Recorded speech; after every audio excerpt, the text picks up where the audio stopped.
আসসালামু আলাইকুম এভরিওয়ান। আপনাদেরকে আমি একটা কষ্টের কথা শেয়ার করতে আসছি।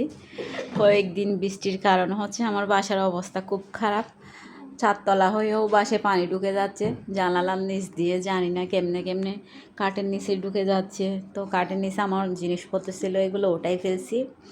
আর আমার সুকেসটা এখনও আনা হয় নাই, তাই হচ্ছে আমার জিনিসপত্রগুলো কার্টুনে আছে, এখানে কার্টুনে ভিজে যাচ্ছে। হ্যাঁ, অবস্থা আর কি। তো আমি পানি কোথার থেকে ঢুকতেছে সেটা একটু আপনাদেরকে দেখাই। এই যে দেখেন, এদিক দিয়ে পানি ঢুকে হচ্ছে, এইখান থেকে হচ্ছে বেয়ে বেয়ে পানিগুলো আমার রুমে চলে যাচ্ছে।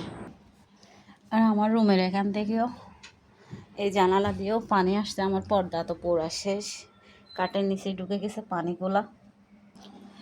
আর এদিকে হচ্ছে আমার ওয়াশরুম থেকেও এখান থেকে পানি আসে। পুরা বাসার আমার অবস্থা খারাপ, কি বলবো। গন্ধ মানে কাগজের গন্ধ বের হচ্ছে, কারণ কার্টুন কতগুলো ভিজে গেছিলো, তো তাই পুরা গন্ধ বের হচ্ছে। আর কাপড় চোপড় ভিজা, কোথাও মানে ভালোভাবে শুকাইতে হাঁটতেছি না, অবস্থা খুব খারাপ। তাই আপনাদের সাথে একটু শেয়ার করছি। আল্লাহ রহমতে যতটুকু আসছি ভালো আছি, কারণ হচ্ছে অনেক জায়গায় পানি উঠে হচ্ছে অবস্থা খারাপ হয়ে গেছে। অনেক আমাদের এদিকে হচ্ছে অনেক মানুষ মারাও গেছে, পাহাড় ধসে পড়ছে। তো আজকে এইটুকু, সবাই দোয়া করবেন আমাদের জন্য, সবাই ভালো থাকবেন। আসসালামু আলাইকুম।